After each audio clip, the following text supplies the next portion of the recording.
What's up, everybody? Today I'm going to be going over the ways that people have been trying to parse or understand the book of Genesis over millennia now. So, one claim that you will see a lot online of is if you have any conversations with skeptics or atheists, you will see that in discussing the Bible, a lot of people will accuse Christians of attempting to get rid of this scientific view or historical view of the Bible and taking more of a allegorical or metaphorical approach to certain passages.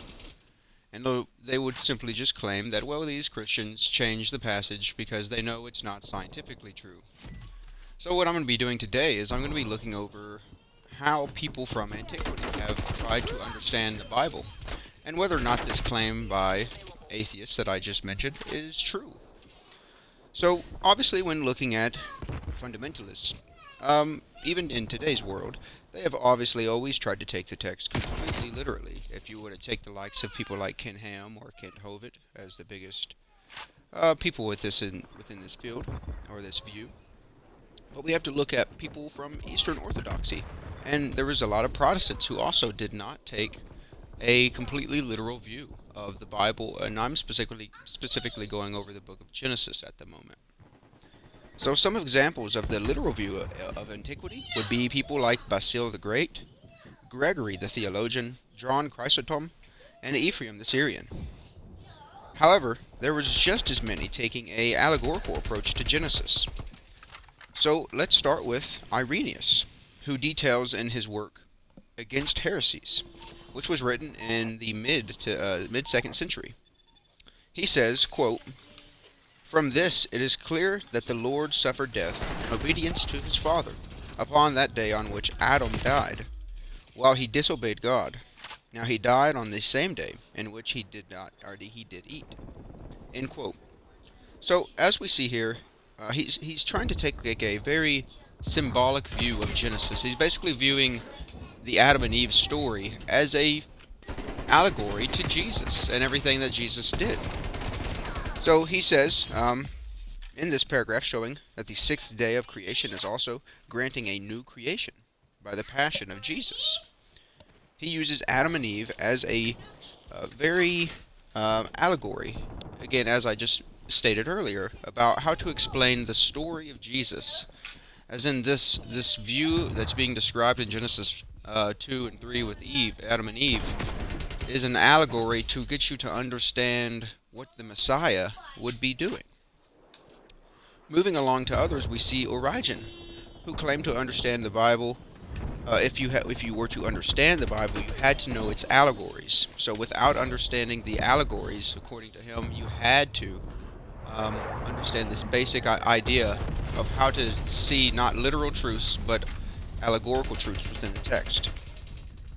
He details this in his work De Principiis, and he says that in these historical events and these specific insights, that if we were to take them literally, it would conclude, quote, "seem incapable of containing the truth." And this is within the 3rd century that we see in his time. Origen also tells us a way to view the days of Genesis in response to Celsus in his work Contra Celsum. Moving to one of the most famous examples of this view that I'm saying would be Augustine, who was one of the most influential theologians of the Catholic Church.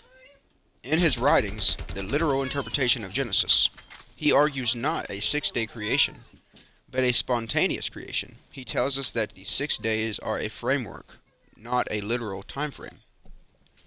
Also, Augustine did not believe humans were immortal prior to the fall, which is recorded in Genesis 3 in his book, The City of God. The men, he says, laid the framework for how we see it today. With our current scientific advancements, we should not worry because the Bible's account of creation is not a scientific account, and the Bible should not be viewed in that way. These were agreed upon ancient motifs all around the ancient Near Eastern world, and groups knew, and they wrote on them as polemics, as we see in Genesis 1 through 11. What's important in the Bible is its theology, not scientific affirmations and whatnot. So, to view it in this way, we can say that the Bible is true in its teachings theologically, but it's not really trying to give us any kind of new scientific revelation. This was a pre-scientific culture that simply didn't understand any science. So we can see that in not just the Bible itself, but in the writings of people I just mentioned, from Augustine and Origen. They make it explicitly clear that even prior to the scientific advancements that we have within the 15 1600s, and then even to today, in which we found amazing more things, that they did not take Genesis 1 through 11 literally. But thank you for watching. Like and subscribe for more content like this, and let me know what you guys think down below.